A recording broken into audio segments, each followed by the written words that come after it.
संध्या बेटी, मुझे पहचाना? आप विष्णु प्रसाद जी है ना? हाँ बेटी। बरसों बाद में आपको मिली भी, तो किस हाल में? कोई बात नहीं बेटी, देखो तुम्हारा मुकदमा लड़ने के लिए मैं इन वकील साहब को लाया हूँ। नहीं पुजारी जी, मेरी तरफ से मुकदमा लड़ने की कोई जरूरत नहीं है। ये तुम क्या कह रही हो बेटी? मैं ठीक कह रही हूँ पुजारी जी, अब मैं जिंदा नहीं रहना चाहती हूँ, बस थक गई हूँ। जिंदगी की दीवार को फलांग कर मैं अपने माँ बाप के पास जाना चाहती हूँ। देखिए संध्या जी, आप जीना चाहती हैं या नहीं, इसका फैसला ना हम कर सकते हैं ना आप कर सकती हैं। इसका फैसला तो अदालत करेगी। आपको साइकियाट्रिस्ट के पास एग्जामिन करवाने के लिए मैंने सारे इंतजाम करवा दिए हैं। आप जरा इस पेपर पर दस्तखत कर दीजिए। दस्तखत कर दो बेटी। बेटी, ये दस्तखत तुम सिर्फ अपने जिंदा रहने के लिए नहीं, बल्कि न्याय को जिंदा रखने के लिए करोगी। कर दो दस्तखत बेटी।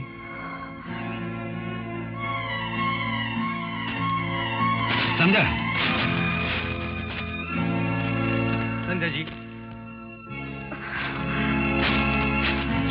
मेरे गुरु ने कहा था कि गुस्सा करना अच्छी बात है, इससे मन का मवाद निकल जाता है। मैं ये फैसला करके आया था कि आपको साइकियाट्रिस्ट के पास जरूर लेकर जाऊंगा, इसलिए मैं अपने साथ इतने सारे कागजात लेकर आया था। देखिए, लीजिए।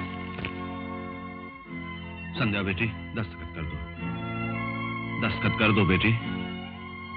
संध्या जी, मैं आपसे ये वादा तो नहीं करता हूं कि मैं आपकी जान बचा ही लूंगा, लेकिन इतना वादा जरूर करता हूं कि आपके खूनी बनने का जो कारण है, वो कारण सारी दुनिया को बताकर रहूंगा। अगर आज आप इस काम में मेरी मदद करें, तो जिंदगी भर मैं आपका एहसानमंद रहूंगा। प्लीज संध्या जी।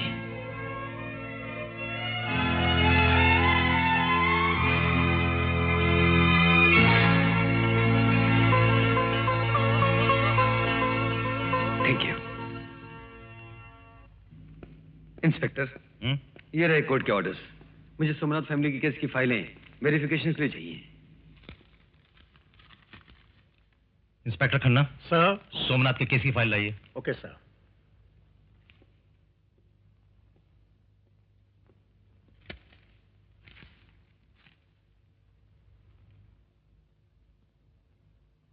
आज से मेरी जिंदगी का एक ही मकसद है कि संध्या को बचाना, और कुछ नहीं। कितने महान आदर्श हैं तुम्हारे, और कितने नेक विचार हैं तुम्हारे दिल में, तो भगवान भी तुम्हें निराश नहीं करेगा बेटा। तुम्हारी धर्मपत्नी से तुम्हें जरूर मिलाएगा, यही मेरा आशीर्वाद है। अच्छा, तो सोमनाथ जी का पूरा परिवार इस मकान में रहता था? हाँ बेटे। पुजारी जी, ये किसने लिखा है? वो संध्या ने। 15 साल पहले इस घर में एक भयानक आग लगी थी, और उसमें सोमनाथ का पूरा परिवार जलकर मर गया था। सिर्फ एक छोटी सी बच्ची बची थी, संध्या। और चूंकि सोमनाथ मेरा दोस्त था, मैंने संध्या को अपने पास रख लिया। लेकिन इस दुर्घटना के एक हफ्ते बाद अमृतलाल ने अपने ड्राइवर शामू को मेरे पास भेजा। नमस्ते पंडित जी। अरे आओ भाई शामू, कैसे आना हुआ? मुझे अमृतलाल जी ने भेजा है। क्यों? सोमनाथ की वो अनाथ बच्ची है ना संध्या, हाँ, उसे हमारे साथ गोद लेना चाहते हैं। इतनी मासूम बच्ची को दुखी देखकर हमारे साथ चिंता में घुले जा रहे हैं। मैं उस बच्ची को लेने आया हूँ। वाह वाह वाह। वास्तव में अमृतलाल जी तो इस धरती पर दीन दुखियों के लिए भगवान का अवतार बनकर आए हैं। दूसरों के लिए कितनी दया है उनके दिल में। बेटी संध्या। संध्या, क्या कर रही हो संध्या? 7 साल की छोटी सी बच्ची के दिल में न जाने क्या था। मैंने उसको पूछा भी, लेकिन उसने जवाब तक नहीं दिया। तो मैंने सोचा इस हालत में इस छोटी सी बच्ची को अमृतलाल के पास भेजना नसीब नहीं है, इसलिए मैंने वापस जाके शामू को किसी भी तरह कुछ बहाना बनाकर वापस भेज दिया। कुछ दिनों बाद संध्या और उसे अपने साथ जलगांव ले गई। जी। Hello doctor. हेलो विजय। आइए। इन्हें बैठिए। मेडिकल एग्जामिनेशन के लिए लाया हूँ। डिटेल्स फाइल में है।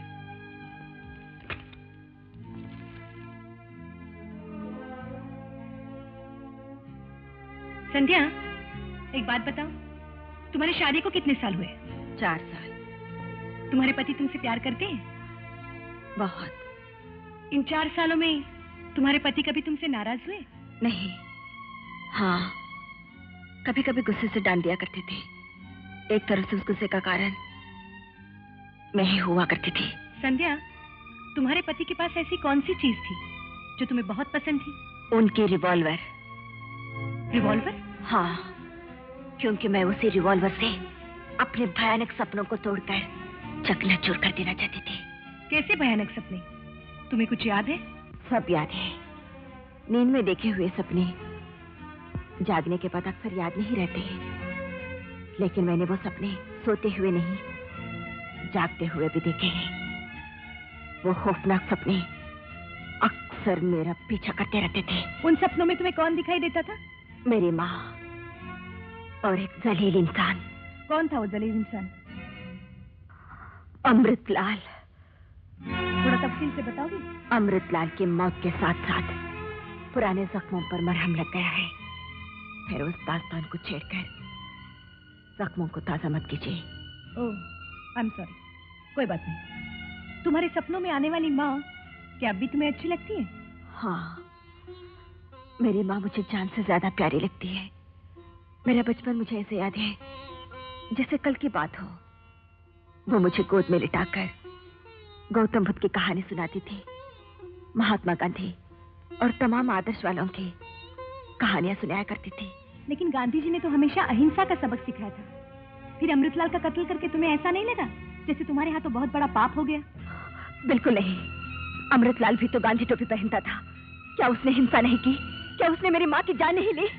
हाँ, very good. Okay Vijay, you can take her. Thank you doctor.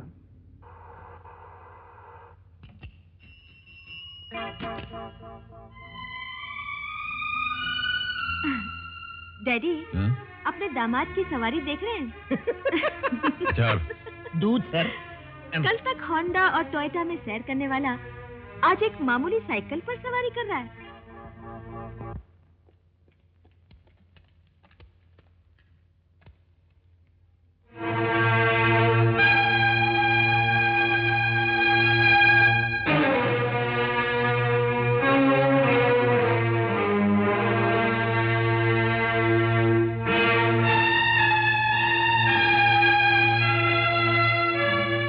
कोई वकील है? योर ऑनर, मुल्जिमा की तरफ से मैं वकालत करूंगा। मिस्टर विजय, मुल्जिमा संध्या ने मशहूर नेता अमृतलाल का खून किया है और पुलिस स्टेशन में जाकर अपने जुर्म का इकबाल करते हुए अपने आप को गिरफ्तार करवाया है। ये जानते हैं आप? जी बिल्कुल जानता हूं योर ऑनर। मैं अदालत को वो सच्चाई बता देना चाहता हूं जिसके तहत संध्या ने कत्ल किया, और मुझे पूरा विश्वास है कि उसके बाद कानून की नजरों में इसके लिए हमदर्दी पैदा हो जाएगी, और इसीलिए मैंने यह केस टेकअप किया है। All right, public prosecutor please proceed. Your honour, मेरा पहला गवाह है इंस्पेक्टर ईश्वरलाल।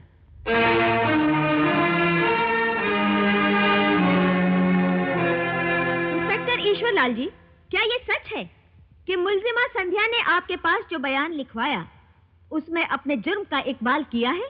जी हाँ, ये खुद पुलिस स्टेशन आई थी और जिस रिवॉल्वर से इन्होंने अमृतलाल जी का खून किया था वो रिवॉल्वर मेरे हवाले किया और इकबाल जुर्म करते हुए अपना बयान लिखाया।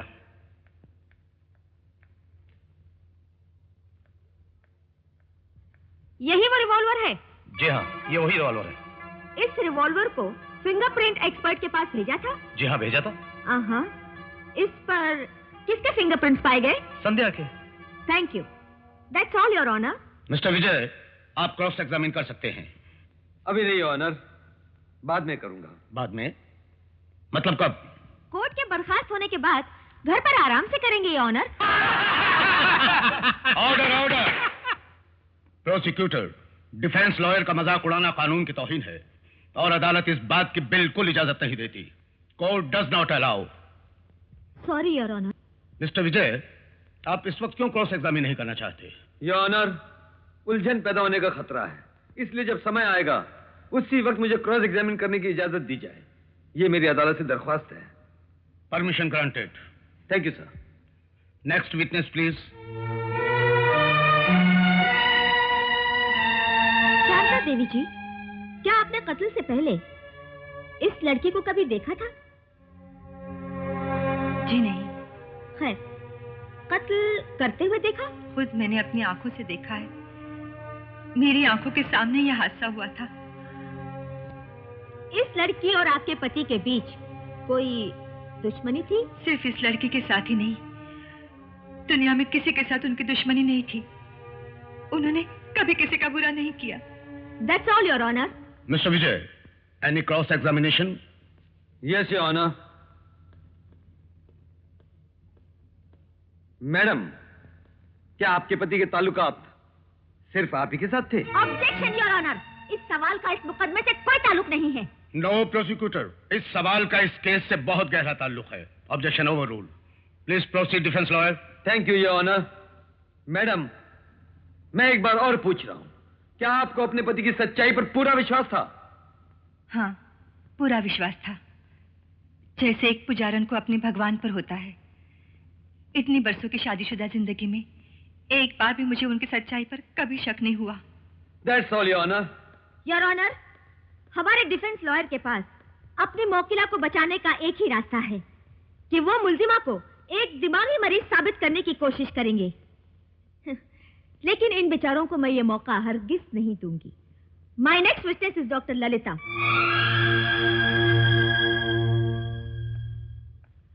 तो डॉक्टर ललिता, आपने इस लड़की का मुआयना किया है? जी हाँ, मैंने इनकी जांच की है।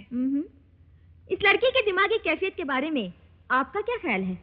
इन्हें कोई दिमागी बीमारी नहीं है। हाँ? जिस्मानी और दिमागी तौर पर ये बिल्कुल सेहतमंद है। मुझे इनमें कोई कमजोरी महसूस नहीं हुई। Good, that's all your honour. Any cross examination mister Vijay? Yes your honour.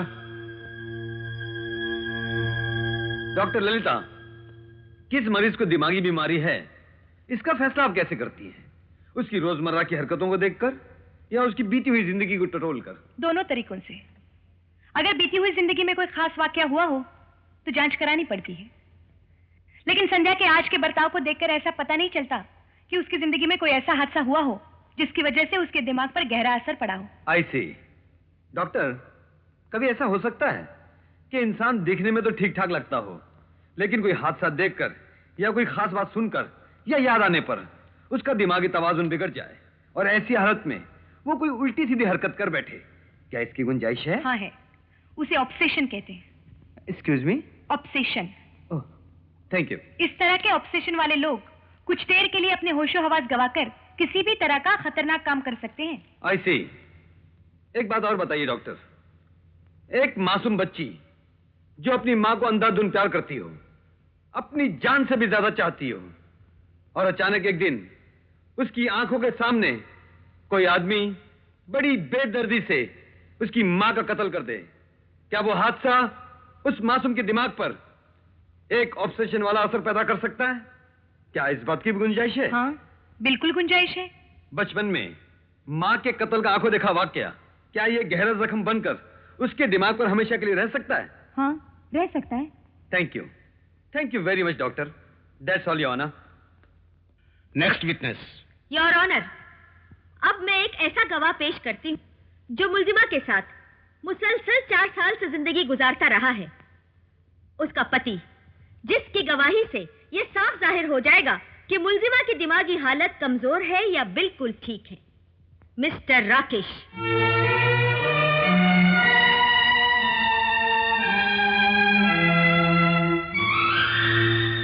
हाँ मिस्टर राकेश, सच सच बताइए, आपकी पत्नी आपके साथ ठीक तरह से रहती थी? नहीं, हर वक्त किसी न किसी सोच में डूबी रहती थी, कोई न कोई मंसूबे बनाती रहती थी। किस तरह के मंसूबे? खून करने के। हर घड़ी उसके दिमाग में यही ख्यालात उभरते थे, और जैसे उसे मौका मिला उसने खून कर दिया। वो मंसूबे बनाती थी, ये आप कैसे कह सकते हैं? 15 साल से सुबह शाम वो जिस मौके की तलाश में थी, आखिर वो मौका उसे मिल गया। अपने मंसूबे को पूरा करने के लिए जाते वक्त उसने मुझे आखिरी चिट्ठी लिखी, और यही इस बात का सबूत है।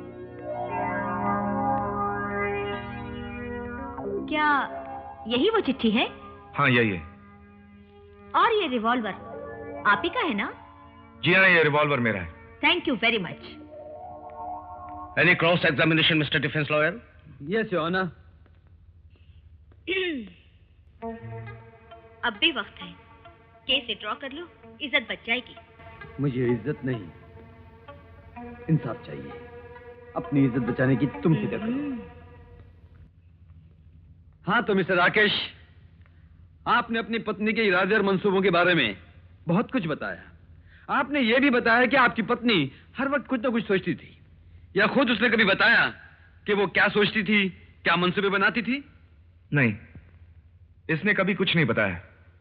जब भी इसे पूछता टाल जाया करती थी, लेकिन हमेशा किसी न किसी परेशानी में उलझी रहा करती थी।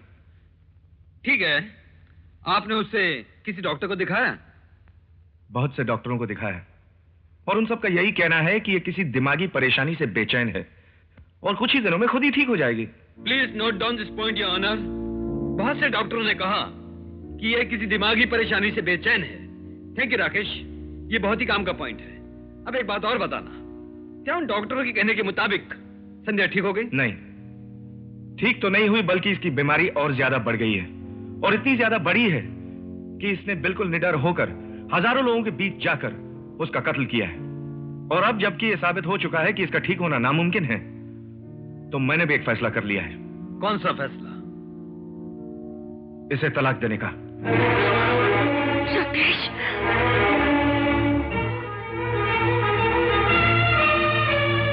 शाबाश मिस्टर राकेश, कितना मुकद्दस और अजीम फैसला किया है।